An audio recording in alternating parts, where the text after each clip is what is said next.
Martin, vítaj v podcaste Inštinkt Orla. Ďakujem, Michal. A ty si mi raz písal do tejto prípravy, že na škole písal slohy za bagety. To ma zaujímalo, tomuto sa chcem extra povenovať. Čo to znamenalo? Bol si taký podnikavý? Alebo si bol taký hladný? O čo išlo vtedy? Bolo to, bol to pre mňa celkom výhodný obchod, pretože ja som nerozumel tomu, že prečo sa ostatní sťažujú, že musíme písať slohy a ja by som to robil aj zadarmo a vlastne pre nich to malo vysokú hodnotu, Uh-huh. keď si to tak premeníme na nejaké biznisové hľadisko a ja som mal v podstate, mal som jedlo za to a v podstate išlo mi to. Takže slohy boli jedna z vecí, ktoré si nevyžadovali námahu a ten výsledok bol dobrý. Mm. Čiže bol si už vtedy pracovitý a podnikavý zároveň? Bol som, podnikavý som až tak nebol, pretože zase iný spolužiak chodil do vedľajšieho mesta nakupovať pyrotechniku a potom to predával na škole. Mm. Čiže to bola pre mňa taká lekcia podnikavosti, že Uh-huh. aha, vlastne dajú sa predávať petardy a rakety s nejakou maržou. Uh-huh. Čiže ja som bol skôr asi na tie služby, Uh-huh. a on bol skôr na ten fyzický produkt, takže teraz si uvedomujem, že sa to vlastne s odstupom času naplnilo. Uh-huh. Tí spolužiaci, oni ti dávali bagety, akože to, čo mali oni na desiatu? Že... Nie to bol normálne originál z bufetu za Mm. 20 korún alebo 25 korún. A nechcel si radšej tie peniaze? Mm, to bolo, ono sa, Toto ma vieš, dobrá, že ja som dobrá úplne, že... otázka. Dobrá otázka. Bolo to tak, že oni to tuším hasili ako požiar na poslednú chvíľu. Uh-huh. A oni mali kúpenú bagetu z bufetu, už ju mali fyzicky v taške a peniaze už asi veľmi nemali, čiže potom to vlastne Mm. vymenili kúpenú, originál zabalenú, ja som vedel, čo je to za produkt Uh-huh. a vymenili to, ja som to písal ako keby cez prestávku v rámci toho dňa, čiže išlo aj o čas. Win-win. Zároveň oni to brali, že sakra záložňa. Čo môžem založiť, aby mi Martin napísal sloh? Mhm. Dobre, a teraz fast forward. A ako sa, ako sa z teba stal dnes výživový poradca olympijských medailistov? Ako sa zo mňa stal? Skús nás previesť týmto príbehom. Skús nás previesť týmto príbehom, lebo ja som aj niekde videl nejakú fotku, že pred a po. Že ty si vyzeral celkom taký, neviem, jak to povedať, tučnučkejší chlapec, ktorý... Páči sa mi, že si snažil sa hľadať slušné slova, alebo Aj som čo? rozmýšľal, že čo poviem, ale že slušné, že o to mi až tak nejde, politicky korektné. Asi som chcel povedať, že najvýstižnejšie. Mhm. Ale taký tučnučký chlapec a potom zrazu premena. A čím to Mm, bolo? Čo bol možno, začneme týmto impulzom, ako vlastne si sa dostal do formy a ako potom to pokračovalo na kariéru výživového poradcu. mhm. Mm, No, v minulosti som veľmi často odpovedal presne na túto otázku, že kde bol ten zlom, Uh-huh. čo bol ten nejaký impuls alebo moment a to je taký atraktívna otázka a proste, že a toto sa stalo v mojom živote a vtedy som si to uvedomil a potom som už len akože išiel hore a tak ďalej. No lenže v skutočnosti to bolo inak, pretože tá cesta je taká kľukatá, Uh-huh. že 2 kroky dopredu, 1 krok dozadu, ale v princípe, že som presvedčený o tom, že kebyže sa nesnažím keby zisťovať o tej výžive niečo alebo študovať a narážal som na rôzne knihy, informácie, blogy a tak ďalej, tak by som sa nedostal do tej témy, pretože okolo mňa boli proste chalani, ktorí tiež športujú, ale nemali dôvod ako keby študovať niečo o výžive, pretože zjednoduším to, mohli jesť čokoľvek, trénovalo sa im dobre, vyzerali celkom fajn, nemali ako keby nejaký diskomfort alebo problém. Mhm. Ale ja tým, že som sa snažil ísť ako keby do hĺbky toho problému, skúšal Mhm. som už pred 10 rokmi ako keby, že rôzne diety, desiatky rôznych ako keby aj celkom že bláznivých diet. A tak keby som to mal keby som mal skočiť ako keby do dneška, Mhm. tak tá genéza bola vlastne veľmi prirodzená, pretože tak ako na začiatku som pracoval s rôznymi ľuďmi, zisťoval som, že s kým je to jednoduchšie, s kým to nie je až také jednoduché. A dospel som k tomu, že v tom športe som to možno až tak, nie že až tak nedotiahol, ale že proste vždy ma limitovali buď nejaké technické schopnosti, alebo že vždy som sa to snažil tak nejako urputne akože pretlačiť. Mhm. Mhm. No a potom mi raz tak skrsla v hlave myšlienka, že vedia vlastne môže byť súčasťou toho športu a toho vrcholového športu týmto spôsobom. Mhm. A raz jedna kolegyňa ma tak nazvala, že ty si taká, že kulisa športu. A ja, že kulisa športu, to je zaujímavé. A čiže keď prejdem ku dnešku, tak som vlastne kulisa športu, no a prežívam vlastne tie veľké víťazstvá, alebo aj prehry, ale tie momenty, ale tak trošku akože z úzadia. A samozrejme na ten športový výkon má vplyv XY faktorov, ale jedným vlastne z tých článkov je výživa a ja sa vlastne snažím sa, aby ten športovec mal istotu, že ak sa to posralo, tak že kvôli tej výžive to nie je, respektíve, že sme Mhm. urobili všetko preto, aby, aby ten výsledok bol čo najlepší. Mhm. A teda ty si za začiatku riešil svoju vlastnú potrebu, hej? To bol vlastne týmto a postupne Mhm. asi je to teda tak, že zaujal ťa ten šport, chcel si byť fit, chcel si byť súčasťou toho a potom postupne si uvedomil, že možno ja viem byť súčasťou tohto vrcholového športu ako tá kulisa športu a Mhm. pomáhať elitným športovcom s výživou. Rozumieš tomu správne. Áno. Dobre, kedy si začal? Čo bolo také nejaké, kedy by si datoval úvody, že od tohto nejakého roku alebo dňa sa, sa považujem za výživového poradcu? Mhm. No, teraz mi tak preblislo, Mhm. skôr také, že negatívnejšie, pretože boli časy, kedy, tuším, vznikol aj taký článok na internete, že Slovensko je krajina výživových poradcov. Povídam. A, no a že jednu dobu, ja som to vnímal, a možno aj teraz je tak vnímané, že pomaly ako také handlivé označenie, alebo také akože vulgarizmus pomaly, že Mhm. Mhm. ty si výživový poradca, ty predávaš asi tie prášky, ty si nejaký Herbalife alebo niečo také. Mhm. Takže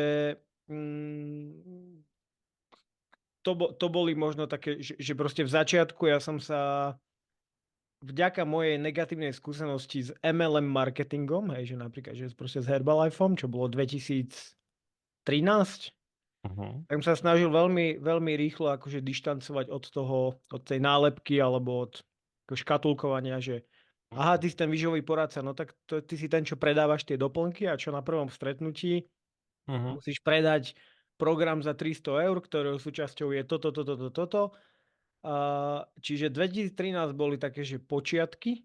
Mhm. Potom 2014 to bola práca výživového poradcu ako keby v sieti poradní, čiže bol som normálne ako zamestnaný.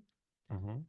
A na konci roku 2014 som išiel na školenie poradce pro sportovní výživu v Bratislave, kde sme sa stretli. Mhm. A, a na začiatku roka 2015 som si povedal, že idem to vyskúšať sám. Bolo to tak ruka v ruke, že výživa, kondičný tréning, Mhm. ale po roku som zistil, že napredovať aj v tom tréningu, aj v tej výžive je ako keby, necítil som sa vôbec v tom komfortne, tak som si povedal, dobre, idem si vybrať jednu vec. Vybral som si vlastne výživu a od 2015 som vlastne si založil živnosť a A to bolo také, že freelancer a už No, to celé začalo a už je to 9 rokov.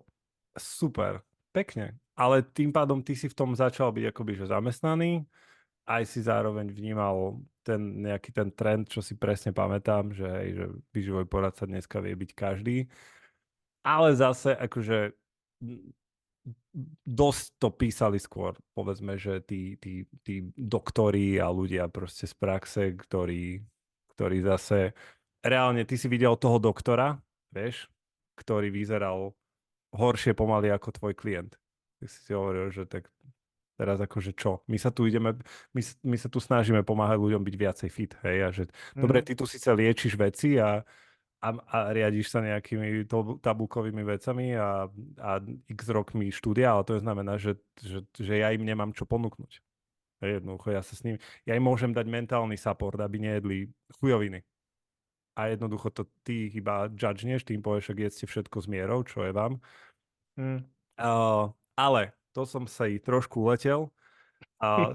Trošku zamestnanie, potom nejaká sieť a potom si vlastne... A super, tiež sa vyvinul, že si to spájal, trénerstvo a výživa a potom ťa vcucla viacej tá výživa. Ja som to mal veľmi podobné, len zase naopak, že mňa zase viacej vcucol to trénerstvo. Ja som si hovoril, že keď si mám vybrať, radšej poďme robiť tréningy, a Strava, tu ti napíšem nejaké zásady, tu ti odporúčim, ozvi sa Martinovi, ale ja chcem trénovať.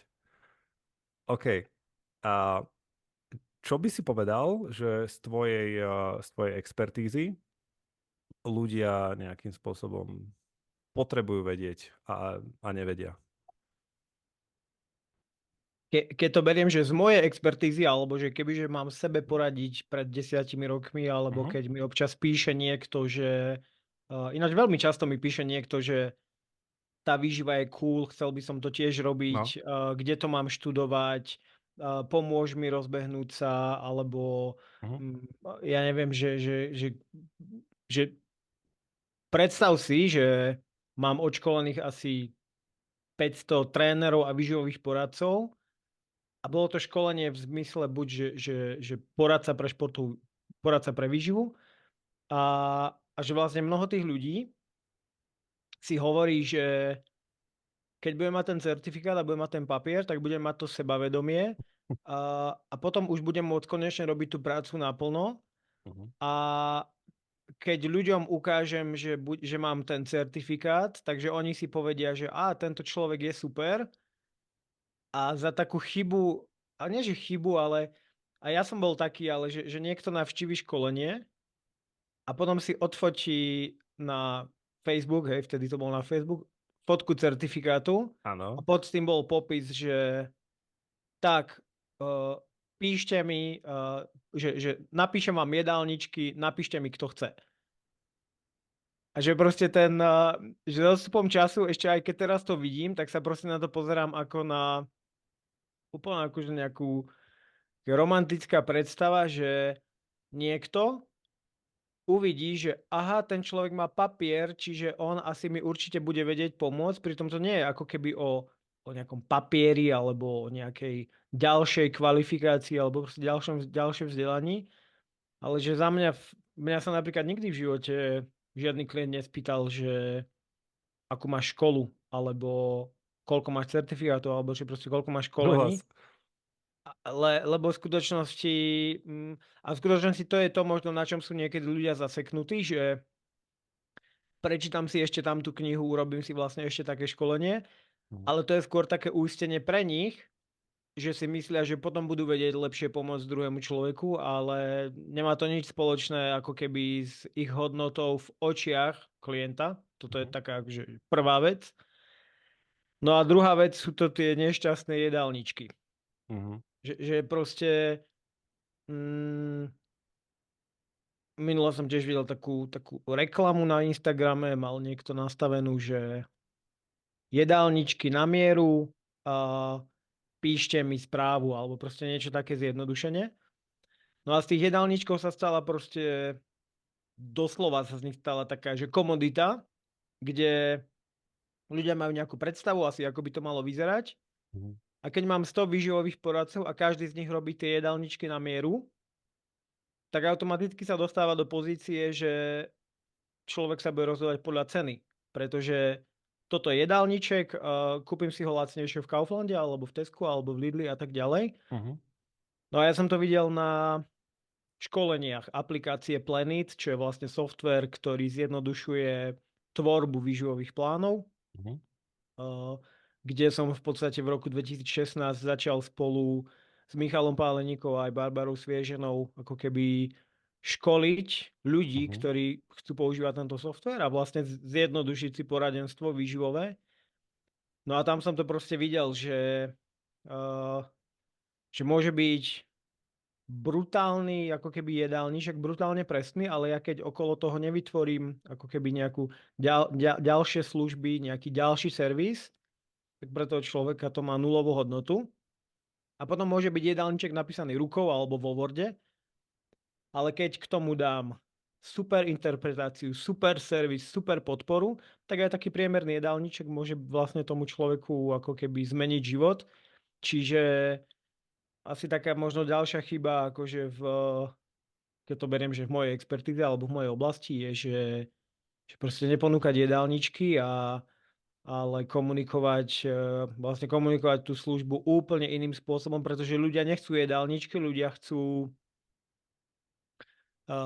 to je ako to tvrdenie, neviem, kde to už bolo, ale že proste keď si chceš zavesiť obraz na stenu, tak ty si nechceš kupovať vrtačku, ty si chceš kúpiť tú dieru, do Uh-huh. ktorej dáš proste ten klinec. Áno. Čiže ty nechceš ľuďom predávať ako keby nástroj, čiže jedálniček, ale chceš im predať ten výsledok, ktorý oni chcú. Obraz na stene. Takže obraz na stene napríklad. Takže to sú asi také dve Sixpack na veci. bruchu.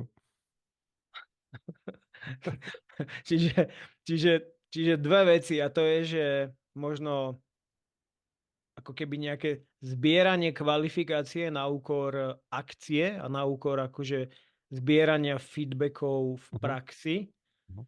Čo teraz nehovorím, že ja to mám proste zvládnuté, ja tiež som ako keby si hovoril, že keď budem mať tú dobrú web stránku, keď budem mať to dobré logo, keď budem mať ešte toto školenie si urobím, keď už budem mať titul za menom, tak už potom budem lepší.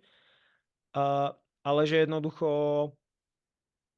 tú akciu nič nenahradí, to je to isto ako v športe, že ty môžeš trénovať 2 roky, ale keď raz nemáš ten pretek alebo zápas, tak proste nemáš si to ako overiť v praxi. Uh-huh. A druhá vec sú proste preceňovať jedálničkou.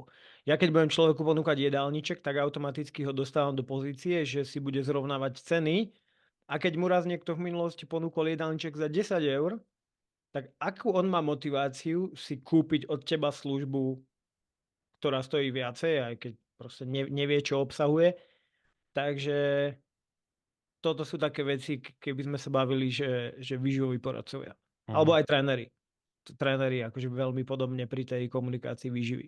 A v dnešnej dobe, veď keď človek nie je lenivý, si môže napísať prompty do ChatGPT a bude mať jedálniček zadarmo. Taký pestrý, ešte poviem aj, ako mi máš variť a ešte aj z akých jedál a odstrelí ti dekel. No a výživoví poradcovia nebudú mať čo žrať teraz. Teraz, keď si to povedal, no. Takže toto je z takej tvojej, že OK, výživoví poradcovia, nie je to o tých... Tie certifikáty sami za seba ti nezoženú klientov a druhá vec je, že nie je to o tých jedálničok a to presne aj súhlasím, že jednoducho jedálniček, akože niekto to chce, ale kvôli tej štruktúre, preto aby v podstate dosiahol ten výsledok. Ľudia chcú tie výsledky. A keď jedálniček vidia ako nástroj k tomu, tak sa chcú riadiť nejakou štruktúrou, ale je 10 iných spôsobov, ako to vedia dosiahnuť, ale každý chce ten výsledok. A v tvojom prípade je to čo chcú ľudia? Ty sa, ak sa nemýlim, kľudne ma opravu špecializuješ na športovcov a pomáhanie ľuďom zlepšiť výkon? Mhm. Je to zlepšenie výkonu, tak to je tiež taká vec, že samozrejme všetci chcú aj zdravie, Uh-huh. ale alebo že všetci deklarujú, že chcú aj byť zdraví a tak ďalej, ale v skutočnosti chcú to zdravie, až keď oňho prídu, hej, v jednoduchosti, že Mhm. športovec, až keď sa zraní, tak ho začne zaujímať, aby som mu povedal, že dobre, tak daj si kreatín už pred operáciou, aby si stratil čo najmenej svalov, zvýš príjem bielkovín, toto ti ešte môže pomôcť sa zotaviť čo najrýchlejšie, ale bežne sám od seba zdravý športovec by si asi nekúpil online kurz na tému stravovanie pri zranení. Mhm. Čiže to zdravie je také deklaratívne, alebo ako by som to nazval. A ten výkon je samozrejme, alebo že atraktívnejší, že fakt, že najčastejšie je to, že chcem urýchliť regeneráciu, chcem proste napredovať rýchlejšie a veľmi často je to napríklad taká vec, že vidím, že iní športovci to neriešia a že ja keď sa zameriam na výživu, takže mi to pomôže cítiť sa sebavedomejšie, pretože viem, že 95% mojich súperov sa ani len nezamýšľal nad tým, že čo by som mohol robiť lepšie, čiže paradoxne častokrát ten nepriamy efekt je ten, že keď je cyklista na štarte nejakých pretekov a vie, že sa pripravil najlepšie, ako sa mohol a že urobil 100%,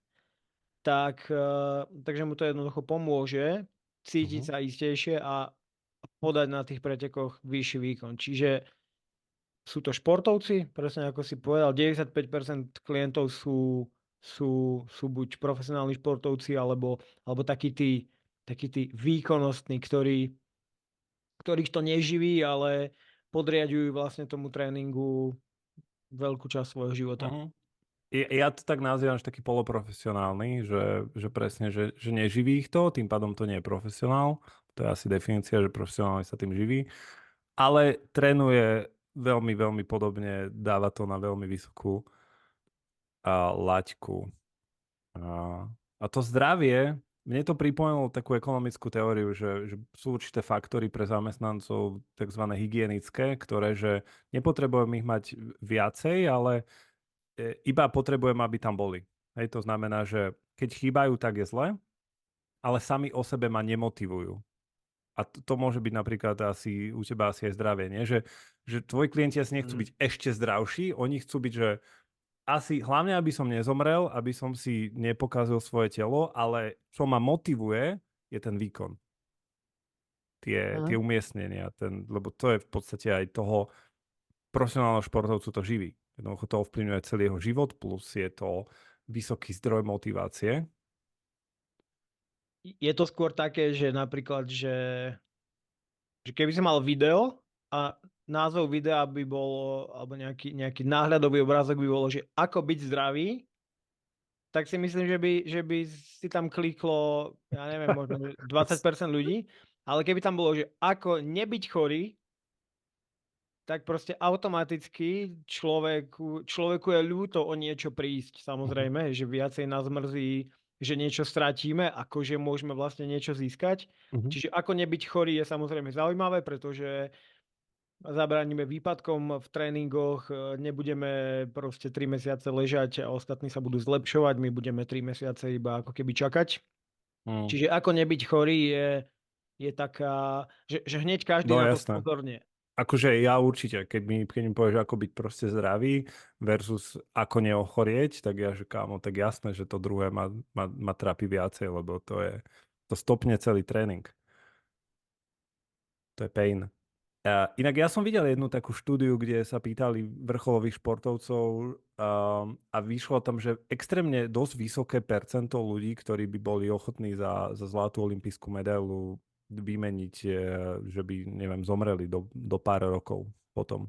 Že naozaj, že ten Mhm. výkon, že to zdravie, akože netreba si asi klásť nejaké také rúžové okuliare pred oči, že ten výkonnostný šport extrémne žmýka to telo a nemusí to byť zrovna. Ako toto riešiš? Ako toto riešiš? Je to aj, že aj uvedomujú si to tvoji klienti, že jednoducho, že ten výkon a zdravie nemusia ísť zrovna ruka v ruke? No, pri tej štúdii mne napadla ešte ďalšia vec a to bola, tuším, otázka na bodybuilderov, Mhm. To bola otázka v zmysle, že keď si toto vezmete a do roka by ste vyhrali Mistr Olympia, ale do 5 rokov by ste zomreli, Mhm. urobili by ste to? Niečo A, také, no. a tam bolo proste asi, že 9 z 10 povedalo, že jasné, že áno. A to je akože jedna vec. A potom to zdravie a výkon, že niekedy to použijem v jednej vete, ale niekedy sa to môže samozrejme aj vylúčovať, pretože mm, akože s čím sa veľmi často stretávam, že ľudia majú v hlave spojené, že to sú športovci, šport je zdravý, čiže Mhm. športovci sú asi tiež veľmi zdraví, vedia, čo majú jesť, majú, ja neviem, skvelú životosprávu a tak ďalej, ale sú to také spoločenské paradigmy, Áno. ktoré ja som si akože veľmi často, že aj ja tomu podlieham a veľmi často sa s tým akože konfrontujem, keď vidím nejaký záznam stravovacích návykov v rámci 7 dní, alebo keď vidím akože nejaké ako keby náznaky pretrénovania, nazvime to. Mhm. A to zdravie a výkon, no ten vrcholový šport v podstate s tým zdravím vôbec nemusí mať až tak veľa spoločné. To je jedna vec, že tá športová výživa sa niekedy dostáva do, či športová výživa, alebo fyzioterapia, alebo tréning, sa dostávajú do roviny, že vlastne ako čo najviac vykompenzovať negatívne dôsledky ako keby nadmerného tréningu alebo nadmernej záťaže. Čiže ako vydržať tých 10 mesiacov tú sezónu akoby nejako ustať, ten jeden mesiac v roku potom si dať nejakú pauzu alebo oddych Mhm. a potom znova začať nejakú prípravu a proste ako keby, že vydržať. Takže toto by som chcel možno podotknúť, že mne to veľmi často hovoria ľudia, že však šport je zdravý, čiže športovci tiež sú zdraví, oni vedia, čo majú jesť a o čom sa ty akože s nimi rozprávaš. Hej.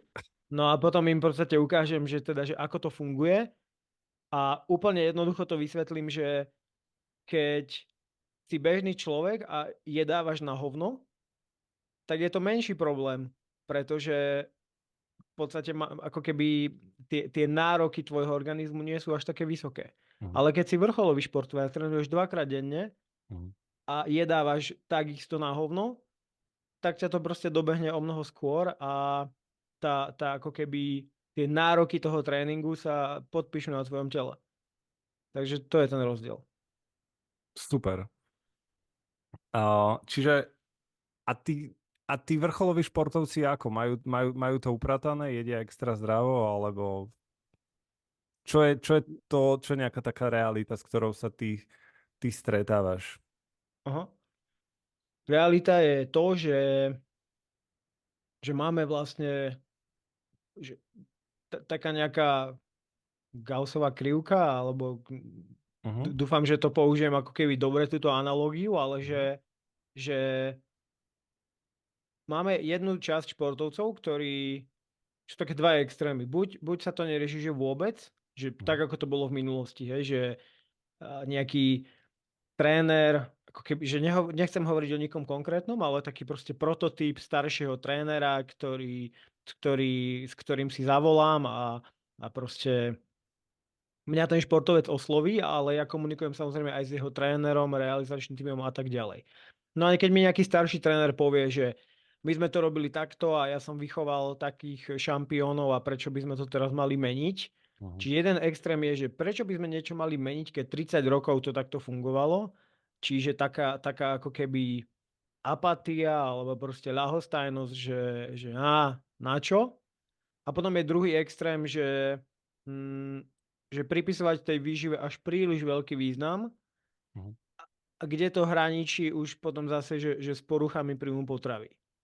Mhm. A to znamená, že znova poviem taký iný extrémny príklad, že poruchy príjmu potravy, to znamená, že povedzme, že anorexia, bulimia, poruchy telesnej schémy a tak ďalej, Mhm. sú číslo 1 v, v úmrtnosti pri ako keby duševných poruchách.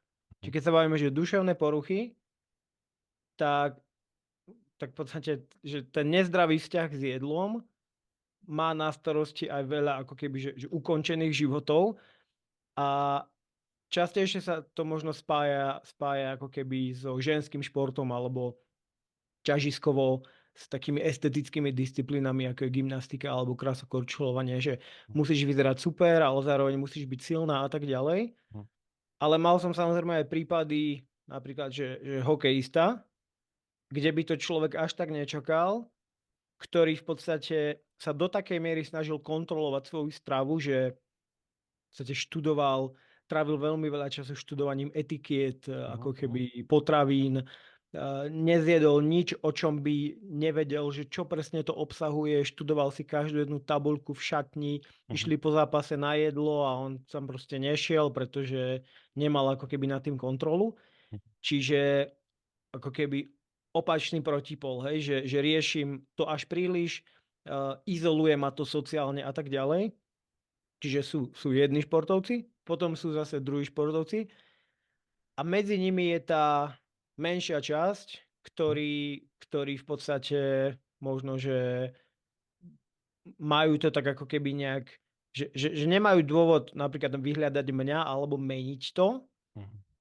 A takže keď si sa pýtal na to, že ako to majú, tak veľká časť ani, že nevie, hej, že sú v takom rozpoložení a potom veľká časť rieši to až príliš a tam zase prichádzam ja a poviem im, že je to úplne v poriadku, že nemôžeš mať všetko úplne pod kontrolou a keď si dáš jeden koláč, tak to nemusíš ísť kompenzovať o 11. večer nejakým behom. Okay. A keď to riešia až príliš, tak ide to aj na úkor ich výkonu, eventuálne? Alebo vieš, že aby som si tak povedal, lebo mal som epizódu s Patrikom Kubičkom, bavili sme sa o silovom športe a vtedy sme sa aj tiež bavili, že niekedy príliš veľký impuls je kontraproduktívny. Je to aj v tvojom prípade toto, že to riešia príliš veľa, je to potom kontraproduktívne, lebo logicky by som si povedal, že však super, že však čím viac to riešiš, tak tým asi lepšie, ne? Tým asi budeš mať lepší výkon. Áno, to by bolo také, že logické, alebo také, že matematicky by to malo sedieť. No ale to, na čo sa ty pýtaš, tak vlastne to bol môj trojročný výskum v rámci dizertačnej práce, kde sa to skrýva pod názov relatívna energetická deficiencia v športe, čiže po slovensky povedané podvýživa v športe. A o podvýžive sa bavíme v takých prípadoch, kedy znova existuje taká paradigma, že keď chceš schudnúť, tak musíš trénovať viac a jesť menej. Logicky, človek by si povedal, že dáva to zmysel, potrebujem trénovať ešte viacej, potrebujem jesť ešte menej, aby som dosiahol nejaký ideál štíhlosti, nejaké ideálne percento telesného tuku. Ale tam je potom veľmi tenká hranica medzi tým, kedy sa to otočí a kedy to začne byť na úkor, prvá vec, výkonu, logicky, ale potom už aj zdravia. Čiže u žien sa to najčastejšie prejavuje poruchami menštruačného cyklu, pretože pri nedostatku energie ako prvý sa začína ako keby vypínať reprodukčný systém. Čiže naše telo si povie, že aha, teraz asi nie je výhodné sa rozmnožovať, pretože nemáme zdroje, neuživíme sa. Sama málo. Čiže u žien je to menštruačný cyklus, u mužov sú to poruchy erekcie alebo znížená tvorba testosterónu. Čiže toto sme napríklad skúmali na bežcoch, ktorí boli ako keby nemali dostatočný energetický príjem. A na začiatku sa to zdá byť lákavé, pretože človek schudne, beží sa mu lepšie alebo športuje sa mu lepšie a tak ďalej. Ale potom tomu podľahne a povie si, že aha, chcem ten pocit zažiť znova, tak budem jesť napríklad ešte menej a dostávajú sa ako keby do takého kalorického deficitu, pri ktorom už neplatí tá jednoduchá matematika, že keď budem jesť menej, tak schudnem viac. A čo bol najväčší paradox, alebo aj to zistenie mojej dizertačnej práce, tak bolo to, že podiel tuku nie je spoľahlivý ukazovateľ nízkeho energetického príjmu. Inými slovami, ty môžeš na oko vyzerať aj, že si ako keby že trochu väčší alebo trochu tučnejší, Mhm. A v skutočnosti môžeš držať tvrdú dietu, byť v hlbokom kalorickom deficite, ale Mhm. nikoho by to nenapadlo. Čiže Mm. napríklad v cyklistike je to celkom bežné, že tréner ti povie, že mal by si trošku schudnúť, si taký trošku väčší. Mhm. Ten chalan v podstate má denný výdaj 4000 kilokalórií, príjem na úrovni 2000, Mhm. čiže že reálne akože hlboká podvýživa. Mhm. A, ale na oko sa javí, že tak má toho tuku tak trošku viacej a že však on určite nie je podvyživený, veď akože pozrite sa na neho. Hej. Ale jednoducho v určitej fáze nemôžeme ako keby toho športovca hodnotiť na základe toho, ako vyzerá a snažiť sa dostať všetkých športovcov ako keby do nejakej šablóny alebo škatulky. A taká posledná štatistika zaujímavá na záver je, že v ženskom športe je to dosť vypuklý problém, ale v cyklistike je napríklad 41% prevalencia poruch príjmu potravy. Čiže 4 z 10 cyklistov extrémne riešia, že koľko to má gramov, či to môžem zjesť, alebo to nemôžem zjesť, či si Mhm. dám na večer prílohu, alebo nedám. A je to ako keby obrovské číslo a z mojich skúseností je to tiež taká vec, o ktorej sa proste príliš nehovorí.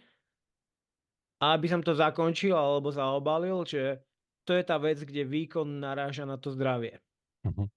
Pretože nižšia hmotnosť nevždycky automaticky môže znamenať vyšší výkon. Mhm. Od určitej hranice to tak proste nie je. Mhm. A, a potom už ide naozaj skutočne o zdravie a o to, že dať sa dokopy a až keď sa dá dokopy, tak môže pomýšľať na nejaký tréning alebo preteky. OK, takže ty už si síce aj tak asi na to odpovedal, ale je to skôr taká kontrolná otázka, že teda hovoríš, že výkon a estetično tiež nemusia byť rovnaké. Hej? Že, a estetično si povedzme, predstavme si ako napríklad percento telesného tuku, aký je napríklad človek vysekaný alebo podobne. Alebo napríklad toto bol vždy pre mňa ešte, keď som bol malý a sledoval som nejaký boxerský zápas, vieš. Aj jeden bojovník bol proste, že vysekaný, svalnatý. A druhý vyzeral taký akože menej vysekaný. Mhm. Tak som jednoznačne proste predpokladal, že ten vysekaný je lepší. Ale potom Mhm. proste začal zápas a ten druhý ho dobre, že nezabil. A vtedy ja, že jak je to možné, však ale on je taký proste, že svalnatý a proste, že vysekaný. Čiže hovoríš teda, že estetično a výkon tiež nemusia znamenať to isté. Nemusia vôbec znamenať to isté. Je to, je to paradigma hlavne v vytrvalostnom športe, kde sa Aha. samozrejme rieši pomer, Uh-huh. hmotnosť a výkon. Uh-huh. Hej, že mám, ja neviem, výkon 500 W, videli sa to kilogramami a čím mám menej kilogramov, tým sa to menej videli a mám proste, že vyšší výkon. Uh-huh. Ale jednoducho sú proste prípady, kde existuje taký mladý pretekár, volá sa Jonas Abrahamsen Uh-huh. a je to profesionálny cyklista. A v podstate mm, ako keby, že snažil sa zapadnúť do nejakej škatulky alebo štruktúry a v podstate mal hranične nízke percento tuku, Uh-huh. hranične nízku hmotnosť. Uh-huh. A čo je paradox, že on v priebehu roka pribral 10 kilogramov Uh-huh. a v podstate dosahoval, že ako keby až následne dosahoval najvyššiu fyzickú výkonnosť v celej svojej kariére. Uh-huh. Čiže bol v podstate v tíme, kde ako keby bol považovaný za ako keby, že potrebuješ schudnúť a až vtedy budeš dobrý a to ti ako keby pomôže. Uh-huh. Potom išiel do norského týmu Uno X, čo je v podstate profi Uh-huh. tým, ktorý jazdil aj Tour de France, ale s najnižším rozpočtom, čiže sú tam hlavne mladí pretekári a tak ďalej. Uh-huh. Ale on v podstate tým, že pribral 9 až 10 kg, z toho primárne svaly plus nejaký tuk, tak jeho výkonnosť ako keby raketovo vystrelila hore a je jeden ako keby z lídrov tohto profesionálneho týmu, čo je vlastne v rozpore s očakávaniami, pretože každý by čakal, že musíš byť štíhlejší, aby si bol lepší. Uh-huh. Ale ešte možno taká jedna pikoška, že v rovnakom tíme, keď sa porovnávalo telesné zloženie týchto pretekárov, Mhm. tak ten, kto mal najnižší podiel tuku, tak vážil 81 kg, čo je na cyklistiku fakt, že ako dosť vysoká hmotnosť. Wow. A na druhej strane dvaja s najvyšším podielom tuku vážili okolo 69 kg. Mm. Čiže že na prvý pohľad tebe sa môže zdať niekto, že je veľký chlap, ale on môže byť extrémne štíhly, môže byť dobrý napríklad v Mhm. šprinte alebo v tých Mhm. dojazdoch. A preto ako keby je dosť nebezpečné hodnotiť vzhľad športovca alebo vzhľad mladého športovca, pretože ja sám viem, že keď na telesnej výchove som počúval dvakrát za rok, že mám najviac kilogramov, mám 0 zhybov, som proste najpomalší v člnkovom behu, že som vo všetkom ako keby, že najhorší, tak určite to malo súvislosť ako keby s mojím ako keby emočným jedením Mhm. alebo Mhm. s tou obezitou v mladom veku, pretože som sa ako keby snažil, striedali sa u mňa tie epizódy keby nejedenia a doslova ako keby prežierania. Mhm. Čiže som si to pocítil na vlastnej koži, že aké nebezpečné je verejne hodnotiť napríklad vzhľad Mhm. mladého športovca. Brutál. Akože, ak ťa to poteší, ja som bol zase mega chudý, ale tiež som mal 0 zhybov. Čo by, akože si niekto povedal, že super, si ľahký, tak zhybuj. No nejde to, mám slabé ruky jednoducho. Ja ruky používam iba na hádzanie lopty, lebo hrávam futbal. Ináč A, to by som nepovedal. To by som nepovedal vzhľadom na tvoju súčasnú akože nejakú formu alebo výkonnosť. hej, a to bol aj, akože mňa to extrémne motivuje, vieš, že ja mám na to, že mega nepredispozíciu, ale práve, že toto ma na tom baví, že keď si spomeniem, že ešte ako 18, 20 ročný, 22, myslím, že tak nejako 23 som spravil prvý zhyb, keď som na to proste fakt, že trénoval nejak poriadne, veľa negatívnych opakovaní a tak ďalej. Mhm. Tak je to super pocit, vieš, sa vedieť vyťahnuť a potom ma aj tak nejako lákal ten OCR šport, to ručkovanie, ninja veci a zrazu vedieť spraviť, vieš, muscle up, vedieť sa vytiahnuť na hrazde so 48-kilovým kettlebellom pripnutým na opasku, tak to je takéto, že zadosťučinenie, že toto je pre toho Miša, ktorý si hovoril, že sakra, akú má slabú genetiku a že Mhm. here you go. Super. Ale teda brutálnu tému si načal toho, že ľudia hodnotia telesnú kompozíciu a automaticky na základe toho robia nejaké závery ohľadom výkonnosti a keď nemáš tú výkonnosť, tak asi je to v tvojej telesnej kompozícii, asi by si mal menej jesť, lebo však tak schudneš a pritom paradoxne sú športovci, ktorým pomôže vo výkone pribrať. To je jedna vec, ale ešte keby som to doplnil, že nebavíme sa len o tom, že schudni, budeš mať lepšiu výkonnosť, Mhm, ale ono to prerastá samozrejme aj do sebahodnoty toho človeka. mhm, Pretože toto, nie je to síce povedané priamo, ale veľa športovcov si môže odvíjať sebahodnotu od toho, že či vyzerajú tak, ako by mali vyzerať, alebo ako povedal tréner, alebo ako mhm, vidia na Instagrame. mhm, A tým pádom veľmi ľahko sklznú do takého toho mindsetu, že keď budem takto vyzerať, tak budem ako keby hodnotnejší človek v spoločnosti a keď tak nevyzerám, tak nie som až taký dobrý ako taký a taký, povedzme, že športovec a to bolo mhm, úplne to isté u mňa, pretože keď som videl, že ja neviem, že boli chalani, ktorí tiež jedli tie isté čipsy, šišky, čokolády a sladké vody a ja som to jedol tiež, mhm, lenže ja som mal 100 kilogramov, oni mali 75 kilogramov. To na A ja, sere. a ja si hovorím, že ty kokos, tak na čo sa ja akože budem snažiť, keď aj tak proste oni nemusia robiť akože vôbec nič. Mhm, A vtedy som začal študovať tých viacej vecí o výžive a tak ďalej. A, čiže to vlastne to bolo na margo toho vzhľadu, že samozrejme nechcem nejako že popularizovať nadváhu alebo obezitu, alebo nie som zástancom takých tých hnutí, že treba sa mať rád, tak ako vyzeráš, daj svojmu telu to, čo si pýta a tak ďalej, že nechcem To akože je veľmi nebezpečné. Hlavne že v obchode nechcem so sladkosťami. presne tak, že toto nechcem glorifikovať, ale na druhej strane, uh, že my vlastne nikdy nevieme, že ako keby čo sa odohráva v hlave toho človeka Mhm. a že keď mu povieme, wow, super, ty si schudla, tak paradoxne to môže byť pre toho človeka ako keby, že opak komplimentu a zase Mhm. naopak, že wow, že ty si pribral, tak Hej. napríklad, že vieš, že tebe keby som povedal, že wow, ty si pribral, super, tak ty si povieš, wow, super, ja som borec, Hej.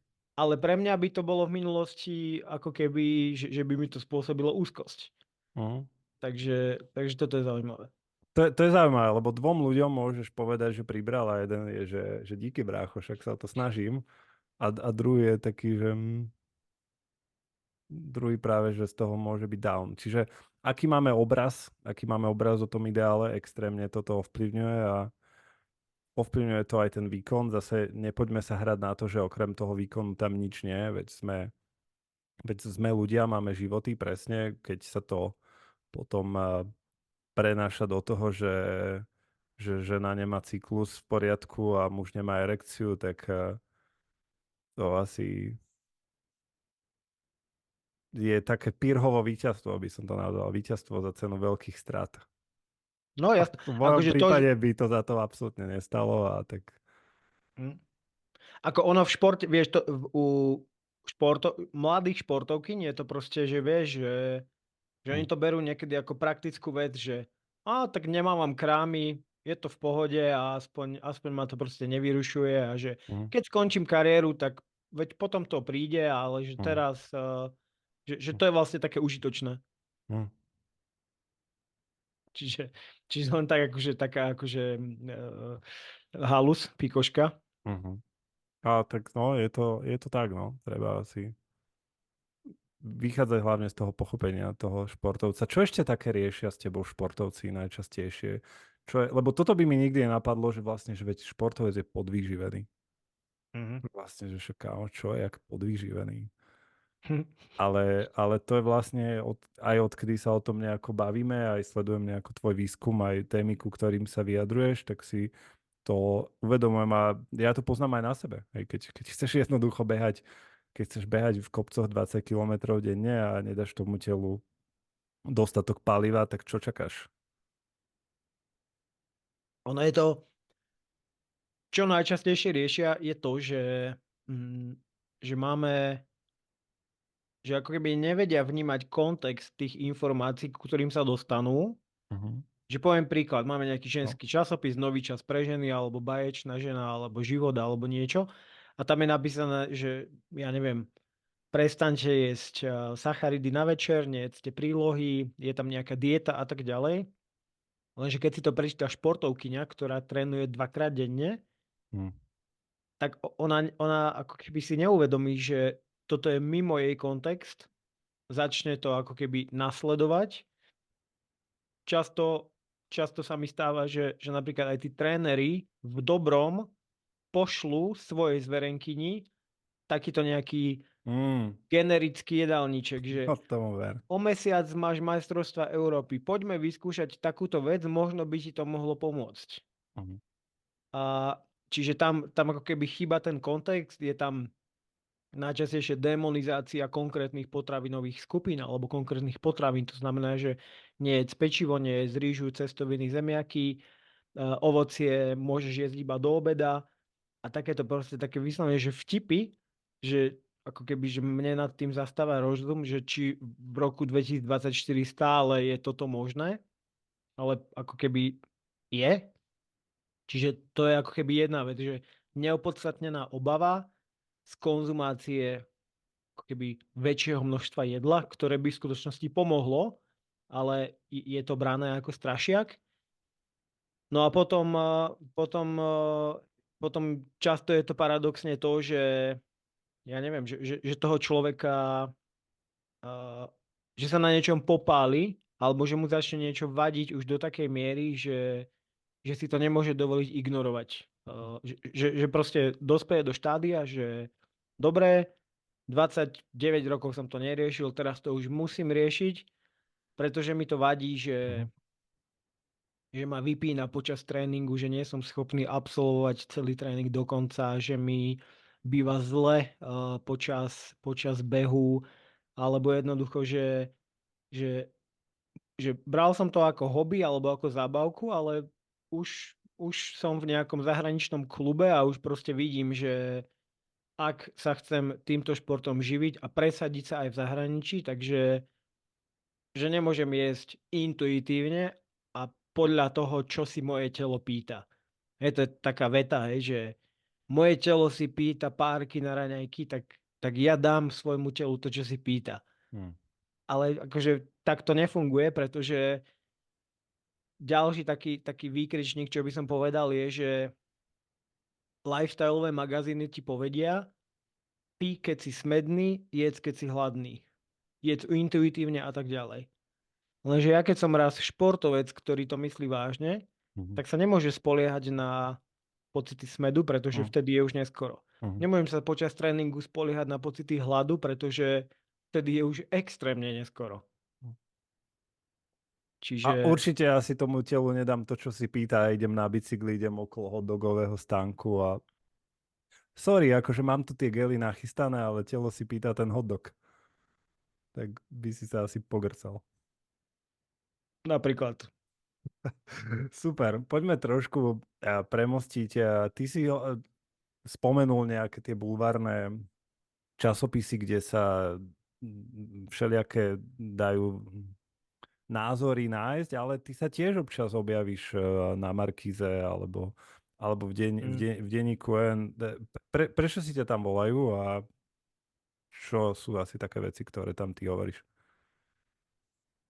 no ja si myslím, respektíve no jedna vec je, čo si myslím, druhá vec, Mhm. že z dotazníkov od športovcov si to aj viem prečítať, že keď sa ich pýtam, prečo si oslovil mňa a neoslovil si proste kohokoľvek iného na Slovensku, tak najčastejšie tie odpovede sú jednoznačné, že teda ak chcú riešiť tú výživu a chcú ju riešiť špecificky v športe, takže ten výber je proste veľmi úzky a ja môžem tiež fakt povedať, že ja si môžem spočítať na prstoch jednej ruky ľudí na Slovensku, ktorí ako keby vidia aj do športu, vidia aj do tej výživy a vedia nejakým, že vedia manažovať toho športovca a má to nejakú hlavu a petu. Čiže je tu, je tu obrovský ako keby prepad alebo proste diera, čo sa týka športovej výživy, pretože športová výživa je vnímaná u bežných ľudí ako nejaké sypačky alebo proste prášky, chémia a tak ďalej, Mhm. ale proste to je taký ďalší nonsens. Čiže uh, keď sa bavíme vlastne o médiách alebo že treba sa vyjadriť proste ku nejakej téme, Mhm. tak myslím si, že o čo sa teda aj snažím v rámci mojej značky, tak v podstate chcem byť spájaný s tým, že pomáham najlepším slovenským športovcom a hlavne, čo je moja taká misia, je, že zvýšiť tú konkurencieschopnosť slovenského športu aj v Mhm. zahraničí, Mhm. pretože my s našou základňou športovcov, s našim ako keby počtom obyvateľov si nemôžeme dovoliť ako keby, že mrhať pár športovcami, ktorí ako keby, že majú na to Mhm. a nemôžeme si dovoliť, aby skončili kvôli tomu, že na konci kariéry si uvedomili, že možno mohli jesť lepšie. Čiže takou mojou víziou je, keď sa bavíme o tom ako by vrcholovom športe, je to, že vytvoriť také podmienky a poskytnúť tým športovcom dostupné, zrozumiteľné informácie, ktoré sú síce odborné, ale praktické, Mhm. aby, aby jednoducho sa nestalo, že sa pretrénujú alebo skončia, alebo rok trénujú a potom nepodajú ten výkon v tom správnom čase, kedy ho majú podať, Mhm. kvôli tomu, že proste dajú si v hoteli raňajky také, aké sú, a pijú celý deň čistú vodu, o jonťaku sa im ani nesníva, lebo však na čo by to proste mali robiť a po zápase si dajú pizzu, lebo však vždy sa to tak robilo a prečo by sme proste mali niečo meniť. Čiže mm, v tomto vidím taký najväčší záväzok, že jednoducho máme málo športovcov, nebudeme nosiť z olympiád nikdy asi akože milión medailí, Mhm. ale tá výživa je jedna vec, ktorá za minimum úsilia môže priniesť ako keby veľký rozdiel alebo veľký benefit tomu športovcovi, tak Mhm. na čo čakať, kým sa popálim a Mhm. poďme to vyriešiť preventívne. Mm. Napríklad. S tým súhlasím a pravdepodobne je to aj všeobecne u ľudí, že ty vieš výživou za minimum úsilia dosiahnuť extrémny rozdiel. Vieš, že minimum úsilia, myslím, že tak či tak si budeš variť, tak či tak budeš jesť niečo, objednávať si čokoľvek, že keď tomu dáš trošku lepší systém a nastavíš to raz, tak potom tie zvyšné ďalšie veci, keď ideš na automat, tak z toho môžeš ťažiť do konca života. Môžeš pochopiť, prečo sa cítiš, prečo ťa vypína, prečo naopak sa nezlepšuješ, však to nemusí byť, že buď som profesionálny športovec alebo nič. Proste aj tí ľudia, čo cvičia dvakrát do týždňa, tak sa tiež chcú zlepšovať, chcú sa cítiť dobre, nechcú byť odpálení, možno aj nevedia, možno si uvedia, že však ty málo piješ, ty si odpálený, boli ťa hlava, ale čo čakáš, keď si vypil 2 deci vody a aj to bola káva. Toto je jedna vec, ale ešte keď môžem k tomuto by som doplnil, že Musíš. minule som, minule som to riešil v mojom programe skupinovom s jedným, v podstate, že mám tam aj profesionálnych športovcov, je tam profesionálny cyklista, plavec a tak ďalej, triatlonista. A potom sú tam v podstate chalani, ktorí majú zamestnanie, ale proste sú 6 hodín denne na bicykli cez víkend. Mhm. A tiež sme sa bavili o tom, že ako náhle sme si postrážili príjem sacharidov počas tréningu, ktorý nebol, že Mhm. jeden banán za 3 hodiny, ale bolo to fakt, že každú hodinu 3 gély a tak ďalej.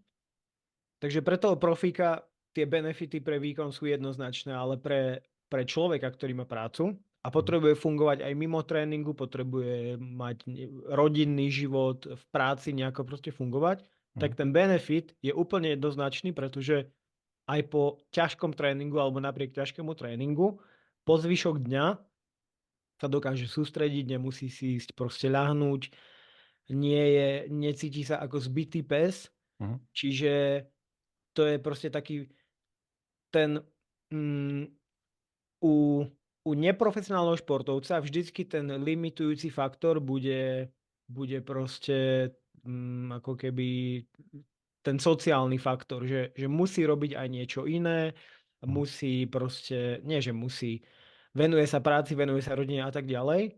Mhm. A tým pádom za ten obmedzený čas, čo má k dispozícii, tak by to mohol využiť čo najlepšie pre Mhm. seba. Mhm. Takže to je možno taký paradox, že občas mi niekto napíše nejaký klient, hej, že no táto služba je moc drahá, keby som bol profesionálny športovec, tak by som to tak možno riešil, ale ja si to moc nemôžem dovoliť, lebo nie som profesionálny športovec, lenže ja potom poviem presne toto a zrazu je to úplne iná situácia. Mhm. Možno si ten človek uvedomí, že kokos, ale že veď pre mňa to má ešte väčšiu hodnotu ako pre toho profesionálneho športovca. Možno. Vieš, že ten riaditeľ, keď sa lepšie cíti a vďaka tomu tá firma lepšie performuje, možno on si zarobí viacej ako pomaly ten športovec vo svojom odvetví, keď je pomaly majster Slovenska. Záleží asi od športu, ale akože plus minus, že keď už sa bavíme o tom, že si to nemôžeš dovoliť, že to nemá pre teba taký impact, aj, že túto badmintonista si to proste môže dovoliť a, a je rád, že sa tým, že je rád, že má čo jesť a ty máš svoje veľké ambície, ciele, sny, máš tu proste 7-ciferné plány, rozdiel medzi produktívnym dňom a neproduktívnym je proste to, čo ten badmintonista zarobí za rok a ty si to nemôžeš dovoliť, alebo že to mi nedáva zmysel, kámo. Ale Ináč, nuž. badmintonista to si, ináč, badmintonistu som ešte nemal, že mám, minule som si to počítal, Mhm. že 21 rôznych športov, Mhm. s ktorými mám akože nejakú skúsenosť, ale badmintonista to asi ešte, Mhm. neviem, ako sa majú na Slovensku badmintonisti. sa ti priznám, ale asi, Neviem, asi či ťažko existujú, ale povedať. asi Ťažko tým, že povedať. majú také slabé PR a nepoznáme ich, tak asi tam nie je veľa peniazy. Čo je tvoj obľúbený šport, keď by si mal ty vybrať klienta Ako, ako na na, aha, akože na klienta? na Spoluprácu. uh, on, aký robí šport. Áno. Nie ja.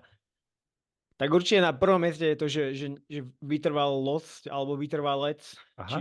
čiže cyklistika alebo kombinácia cyklistika, triatlon. Tam je obrovská výhoda, že je tam veľa čísel, veľa dát, dá sa to ako keby, že super kvantifikovať a na základe toho aj dobre nastaviť to jedlo, Uh-huh. ako keby aj presne pre tréning, presne pre nejaký polovičný triatlon a takéto preteky. Čiže toto je taká jedna veľká časť mojej, povedzme, že mojich klientov alebo publika. Uh-huh.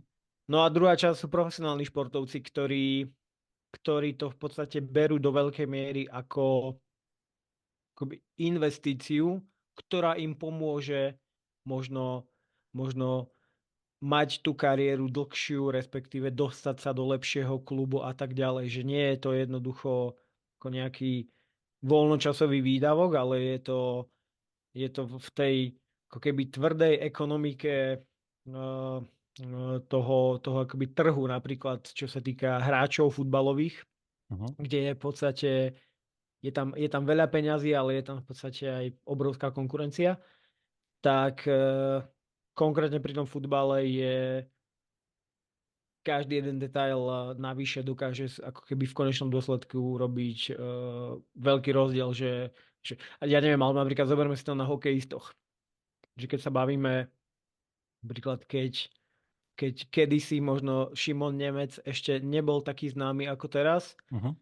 a keď sme sedeli spolu na začiatku a ja som sa ho teda pýtal, že čo je tvojim cieľom a tak ďalej, on mi hneď povedal, že ja budem hrať v NHL, tak ja som si povedal, že wow, že super, ale že pri tom hokeji je to pomerne jednoduchá matematika, že keď si vezmeme, že ak niekto priberie 3 kg svalov, tak bude to na zmluve znamenať o 2 milióny ročne naviac, tak tá motivácia je zase úplne iná. Uh-huh. OK. Takže Čiže vytrvalostní športovci a potom všeobecne profesionálny šport. profíci. To je asi aj radosť pracovať s takým motivovaným človekom. Presne tak. Ja napríklad, čo by som sa tak vyhranil, že keď má niekto napísané, že motivátor, tak ja by som si to napríklad nikdy nenapísal ku svojmu menu, ani by som nechcel byť tak vnímaný, že to je ten motivátor a ty ma teraz motivuj, a pre mňa by to bolo veľmi vyčerpávajúce, aby ja Mm. som bol ten akože ten motivátor. Že keď tá druhá strana nemá, veľmi rád pomôžem otázkami ako keby nájsť tú motiváciu, Uh-huh. ale jednoducho, aby ty si mi posielal fotky jedál stále len preto, aby si mi ich mne posielal, Uh-huh. aby ja som bol rád, tak Hej. akože chcem WhatsApp využívať na iné veci radšej. Uh-huh. A ty už to robíš niekoľko rokov, za chvíľku bude aj 10. výročie, záleží v ktorom roku ľudia počúvajú túto epizódu, ale nahrávame koniec marca Mm. 2024. A čo sú tvoje najväčšie biznisové poučenia zatiaľ? Čiže biznis výživového poradcu alebo soloprenera všeobecne. Super téma. Spomínam si keď som v roku 2012 čítal taký článok anglicky a tam bolo, že infopodnikatelia, infoprodukty, a v roku 2012 som si hovoril, že wow, to znie super a že to naozaj si aj niekto takto zarába a Hm? že také bolo to pre mňa akože úplne že science fiction. No a vtedy som si to tak začal predstavovať, že aké by to bolo a aká je výhoda napríklad služby pred nejakým fyzickým produktom, a počas tej cesty, ako som proste išiel touto cestou, tak keď sa bavíme, že poučenia, tak som sa veľmi veľakrát prichytil pri tom, že sa jednoducho porovnávam s ostatnými. To Mhm. znamená, že niekto podobný na Slovensku, Mhm. niekto podobný v Česku, niekto podobný na svete Mhm. a, a že som si vedel veľmi, veľmi ľahko som si vedel sám seba že frustrovať tým, že vytrhol som z kontextu nejakú jednu vec, ktorú niekto urobil, hej, napríklad, že to je super príspevok, má tam 200 lajkov, alebo že wow, on má knihu, a on už s týmto začal s podcastom, ja som ešte nezačal, tak asi je lepší a tak ďalej. Mhm. Že proste veľmi, že toto je proste taký tenký ľad, kde by som, ako keby aj, že moje odporúčanie pre ostatných aj vlastne pre seba samého je to, že akože je to klišé, ale je to za mňa tak, že ten jediný indikátor úspechu môže byť jednoducho to, mm, že keď sa porovnáš sám so sebou napríklad, že zo včera, Mhm. a minule som mal tiež taký, že na prvý pohľad, že úplne, že na hovno deň, začal som s jednou vecou, zasekol som sa, nešlo to ďalej, potom zase niečo a zase niečo. A na konci dňa som sa bol prejsť po nábreží, hovorím si, že poha, dneska je absolútne na hovno deň. A potom som si zrazu uvedomil, že aha, veď ale ja som sa vlastne pokúsil niečo urobiť v tejto veci, v druhej veci a v tretej veci. A aspoň ako keby nejakým spôsobom sa nad tým zamýšľam. Mhm. A aj keď som spravil, ja neviem, že nejaké, že trikrát sa to nepodarilo, tak je teraz o mnoho vyššia pravdepodobnosť, že ten ďalší pokus sa mi to už podarí. Čiže zrazu som si uvedomil, že vlastne oproti včerajšku som na tom lepšie. A to je taká prvá vec, že vlastne porovnávanie, mm, je to proste tenký ľad, hlavne pre mňa ako pre človeka, ktorý ako aj z minulosti s tou sebahodnotou neustále nejako proste bojuje. Mhm. Že, že bolo pre mňa jednoduché si povedať, že tamten je lepší, ja som asi horší a tak ďalej. Mhm. Takže toto je možno, že vec, ktorú často ľudia riešia a mne napríklad veľmi pomohol koncept, taký, že často sa riešia silné stránky a slabé stránky. No a ja keď som si uvedomil, že už len keď začnem hovoriť o svojich slabých stránkach alebo silných stránkach, tak automaticky sa to polarizuje a v niečom ako keby sa začnem vnímať, že nie som dosť dobrý alebo že toto mi až tak dobre nejde. Mhm. Takže od určitého času som začal proste sa na to pozerať tak, že dobre, toto sú moje stránky a že takýto som a nejdem sa snažiť byť ako, čo ja viem, že byť ako Mišo Duchoň, ktorý má iný prejav, má iných, ako keby iný štýl, by som to nazval. A že ja pracujem ako keby že iným spôsobom, ale nevylučuje sa to s tým, že vlastne, že môžem byť úspešný. Takže toto je možno aj pre tvoje publikum, alebo proste ľudí, ktorí počúvajú tento podcast, taká prvá vec, čo sa týka porovnávania. Mhm. Super. A inak ty si povedal veľmi podobnú vec aj v tej výkonnostnej stránke, že ľudia sa porovnávajú aj v tej telesnej kompozícii a Mhm. že možno pre nich je nejaká iná kompozícia lepšia. Takže to isté v podstate platí aj v biznise, že jednoducho, hej, nájdi si to svoje. Keď sa budeš porovnávať túto s týmto, tak to nemusí byť pre teba lepšie, keď sa budeš snažiť. Mhm. Chcel si ešte doplniť asi nejaké Jasné. ďalšie poučenia? Tak poď na ne.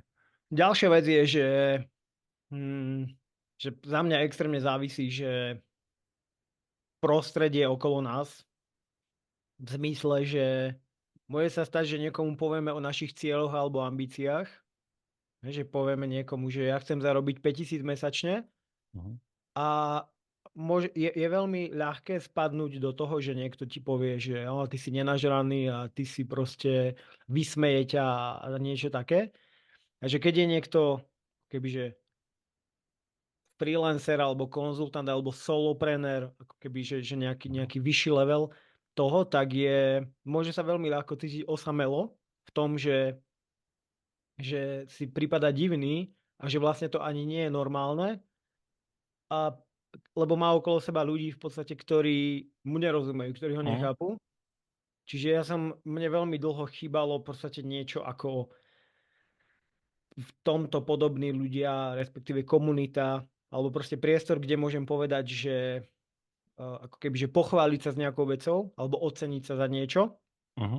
Lebo nie je ako keby u nás bežné alebo moderné, že pochváliť sa za niečo alebo oceniť sa za niečo. Najčastejšie sa to berie, že tamtí mi budú závidieť, alebo tamtí sa mi budú smiať. Mhm. Ale pri ako keby zlepšovaní je podľa mňa jeden z nevyhnutných súčastí toho, aby som sa niekde posunul, je ako keby pravidelne sa oceňovať, nech to už znamená čokoľvek, Mhm. lebo potom môžem tých dobrých vecí robiť viacej. Tak, a necítiť sa za to zle, že teraz si nenažraný. Presne tak. Čiže že dať si podľa mňa pozor na to prostredie, s kým sa zverujem so svojimi plánmi alebo cieľmi alebo proste ambíciami. A ja som mal samozrejme dlho v hlave také veci, že vyrastal som a proste môj ujo mal stále také poznámky, že no to sú papaláši, to Mhm. oni to auto určite ukradli a to Mhm. oni sú tí zlí. A ja som tým pánom logicky mal spojené to, že že viacej peňazí rovná sa, že to je asi zlodej, alebo Mhm. že je to pomaly, že kriminálnik. Mhm. A preto som aj v začiatkoch si moje nejaké sadzby alebo ciele finančné v podstate stanoval tak, že no toto je priemerný plat v Slovenskej republike, čo je 600 eur, alebo koľko to bolo vtedy. No tak toľko to by som chcel mesačne zarobiť a viacej už radšej nie, pretože to by som príliš vytrčal. Mhm. Lenže ja som si neuvedomil, že ja nie som zamestnaný, kde sa o mňa stará v podstate aj firma, platí nejaké odvody a tak ďalej, Mhm. ale som živnostník, čiže ja sa potrebujem postarať sám o seba v týchto veciach a že proste veľmi dlho som bol ako keby na takom nejakom leveli, že aby som príliš ako keby nevytrčal a Mhm. že radšej, že toto by už bolo veľa, žijem v malom meste, radšej sa uskromním a takéto akože klasiky. Čiže pretože ako keby nebolo, to prostredie ma logicky proste formovalo. Mhm. A Že toto má pravdepodobne veľa ľudí, ktorí nás aj počúvajú, že hej, že tiež viem, tiež som mal takúto výchovu.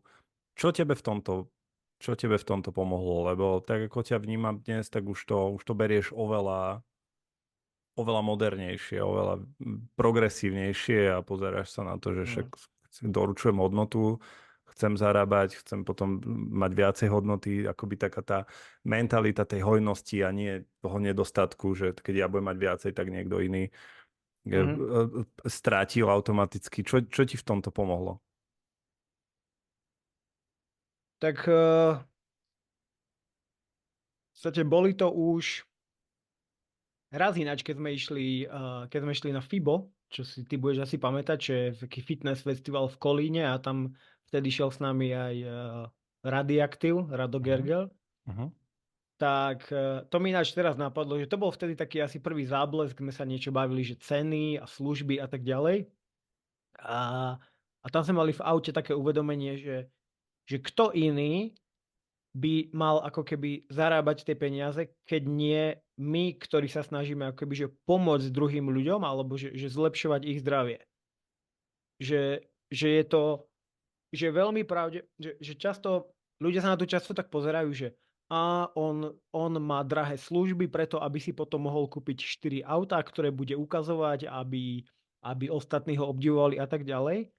Ale že jednoducho ja som si uvedomil, že ja keď zarobím viacej peňazí, tak to neznamená, že teraz, že skončím s tým, čo robím a odídem na Maledivy a budem tam akože niekde zahojený žiť, ale že ak budem mať viacej prostriedkov, tak dokážem nájsť lepšie spôsoby, ako pomôcť ešte viac ľuďom, ako vytvoriť vlastne ešte viacej hodnoty.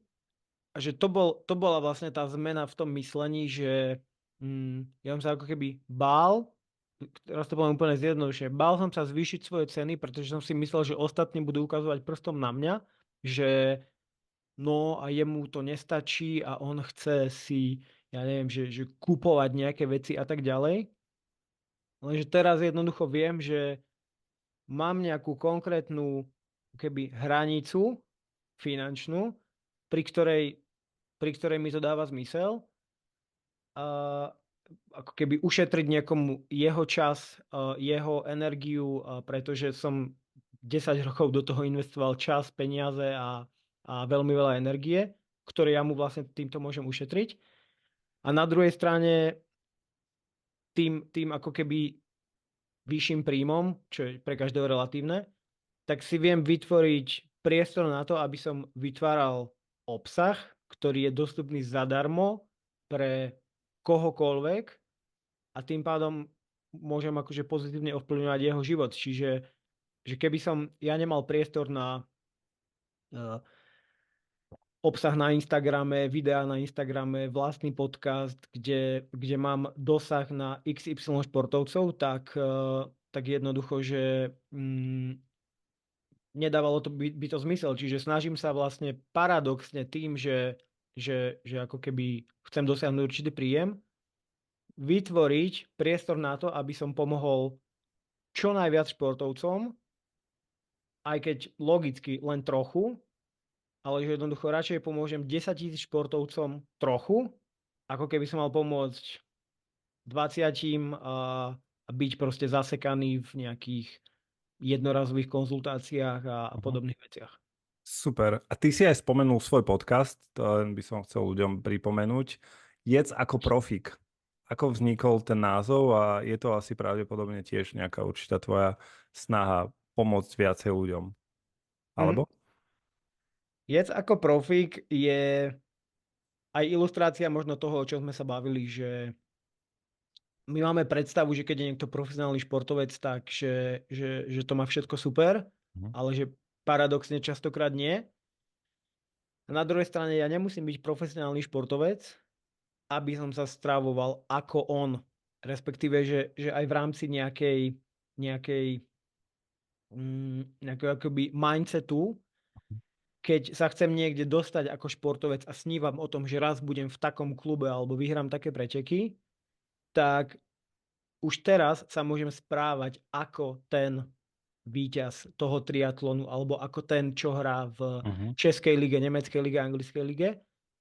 A jeden z najjednoduchších spôsobov, ako sa už teraz môžem správať ako človek, ktorým sa chcem stať, alebo športovec, ktorým sa chcem stať, je vlastne stravovať sa takým spôsobom. A vlastne podcast Jedz ako profík približuje zákulisie úspešných športovcov alebo vlastne odborníkov v športe a snažím sa tam hovoriť o najčastejších chybách, ktoré robia športovci, aby som tým ušetril čas iným športovcom a hovoriť vlastne o veciach, ku ktorým sa bežne ľudia nedostanú, pretože jednoducho nemajú odkiaľ. Čiže ťažiť vlastne aj z tých denných skúseností alebo z praxe s rôznymi športovcami na rôznych úrovniach a priniesť to ľuďom, aby si možno že povedali, že aha, vlastne toto by sa mohol spraviť.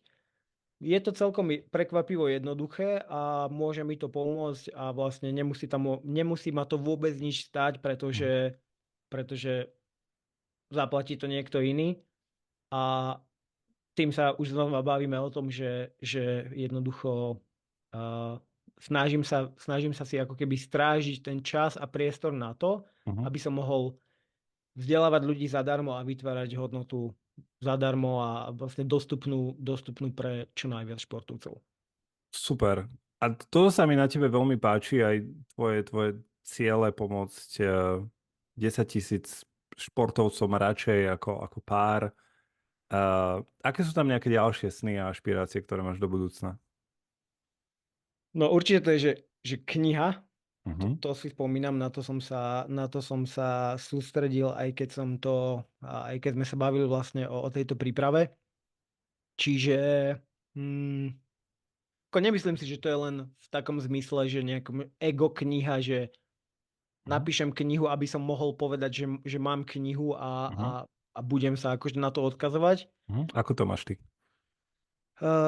No, ide mi o to, že chcel by som, aby tá kniha bola taký akože destilát alebo filter tých všetkých Mhm. vecí, s ktorými sa stretávam a jednoducho aj na základe feedbacku športovcov alebo s tým, že s čím najčastejšie prichádzajú a čo ich najčastejšie trápi, tak v podstate vybrať tie veci, ktoré za čo najkratší čas môžu vlastne priniesť čo najviac benefitov a prekvapivo riešenie mnohých tých situácií, s ktorými prichádzajú športovci, je proste že veľmi jednoduché. Mhm. Že len to skúsim ilustrovať, že hľadá sa zázračný doplnok, ktorý zvýši výkon o 27% a tak ďalej, ale pritom sacharidy ako také v rôznych formách sú v podstate tá vec, ktorá dokáže predštiť akýkoľvek iný suplement a aj tak ich väčšina športovcov nepríjma dosť počas Mm. dňa alebo počas Mm. svojho tréningu. A namiesto toho hľadajú čistejšiu formu kreatínu, alebo Alebo neviem to čo. to bol ešte dobrý príklad. To bol ešte dobrý príklad. OK. Prečo to všetko robíš? Čo ťa motivuje? Čo je pre teba dôležitejšie možno aj ako tá samotná práca? Tak prvá vec je, že tak ako že keď si to vezmem na seba, že bol som v koži tých športovcov a respektíve tých ľudí, ktorí ako keby pátrali, snažili sa nájsť ako keby odpovede na tie situácie a ktorí proste narážali na to, že čo mám jesť, aby som konečne, aby sa mi športovalo príjemne, aby to moje telo ma proste nelimitovalo. Tak to je taká prvá vec, že jednoducho chcem vytvoriť chcem vytvoriť v podstate taký systém alebo tak dostupné informácie, aby nikto nemohol povedať, že jednoducho neviem, čo mám robiť, aj keď som športovec na Slovensku, keď to chcem proste dotiahnuť ďaleko, takže že neviem, kde mám hľadať a kto mi povie, že ako to je. Mhm. To je taká prvá vec, že informácie. Na druhej strane jedným dychom musím dodať, že vlastne problém nie sú informácie, pretože informácie sú všade, že máme Google, máme YouTube a tak ďalej. A v tom, že čo mňa motivuje, tak tú pridanú hodnotu sa snažím dávať v podstate najmä v tom, že povedať to takým spôsobom, aby to bolo jednoducho pochopiteľné, aby to bolo v tom kontexte života športovca, respektíve toho, že kde sa práve nachádza na tej ceste. To znamená, že možno, že upratať poradie tých vecí, ktoré by teraz človek mal robiť, pretože veľa ľudí mi povie na začiatku, že mal by som robiť prvú, druhú, tretiu, štvrtú, piatu, 10. vec. Oni to aj vedia, aj to keby tušia, ale napríklad, že často sa prikladá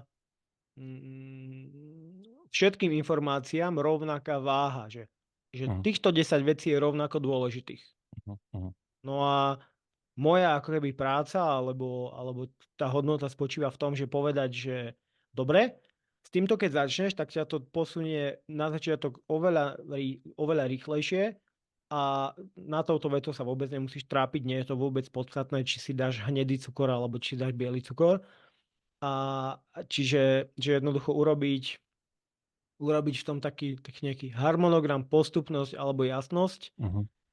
tak aby to nemuselo niekomu trvať 5 rokov ako mne, ale v podstate, aby si to vyriešil celkom rýchlo a že jednoducho podľa mňa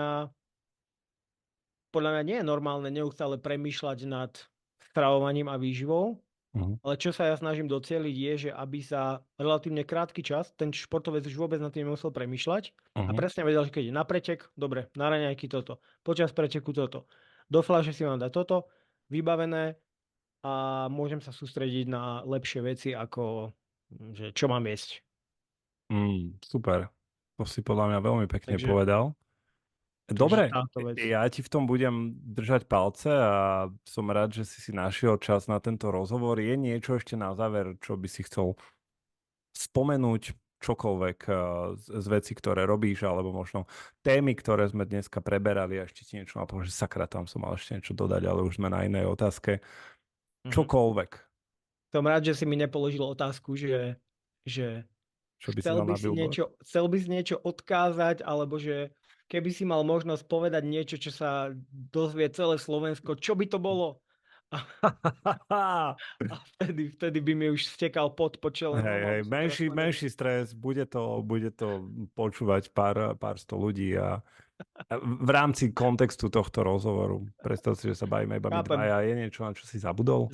Za mňa je to to, že mm, ak to mám brať ako, že zase, že za mňa, že keď Mhm, niektoré tieto myšlienky boli pre nejakých ľudí zaujímavé, tak Instagram je tá sociálna sieť, kde som pravdepodobne úplne najaktívnejší. mhm, A potom je tu ďalšia vec, že keby niekto chcel, ako keby, že niekde začať mhm, a to je tá najčastejšia otázka, ktorú dostávam, že čo mám jesť pred tréningom, mhm, tak v podstate k tejto téme som vytvoril zadarmo takú príručku, ktorá mhm, vie človeku akože vyjasniť fakt tie základy pred tréningom a potom vie nadviazať nejakými ďalšími vecami, čiže mhm, túto príručku nájde na mojej web stránke martinčupka.sk. A tretia vec je to taká, že ja som veľkú časť môjho života si myslel, že musím to všetko zvládnuť sám. mhm, Že čím viac sa budem snažiť, tým ten výsledok bude lepší. mhm.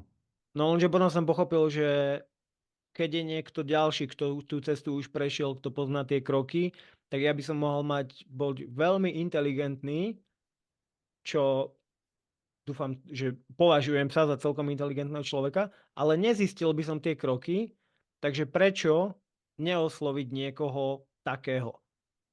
A preto napríklad rozumiem, keď niekto osloví mňa, alebo keď nejaký človek osloví teba, alebo keď som v minulosti oslovil niekoho, kto sa špecializuje na marketing v niečom, alebo osobnú značku, alebo to je jeden z dôvodov, prečo už 6 mesiacov som klientom psychoterapie, kde proste tiež je to možno nejak nálepkované v spoločnosti, ale jednoducho, že keď som vedel, že sám už pravdepodobne sa neviem pohnúť ďalej, tak že za mňa požiadať o pomoc je veľmi oslobodzujúce a ja som sa to vlastne naučil iba za posledný rok a pol. Super. Podľa mňa to je brutál. A ja to ľuďom vysvetľujem, že to nie je známka slabosti, ale to je známka ambície. A ako náhle si toto ľudia switchnú v hlave, tak, tak si uvedomia, že hej, veď to nie je nič zlé so mnou, práve naopak. Ja som ambiciózny a chcem dosiahnuť viacej, takže Mhm. uh, veľmi dobrá záverečná myšlienka. Dobre, dobre, Martin, ja ti ďakujem za tento čas, ktorý sme strávili spolu na diaľku v Mikuláši. A maj famózny zvyšok dňa a všetkým ostatným ďakujem za vypočutie. Ja ďakujem za pozvanie, majte sa pekne. Čau, čau.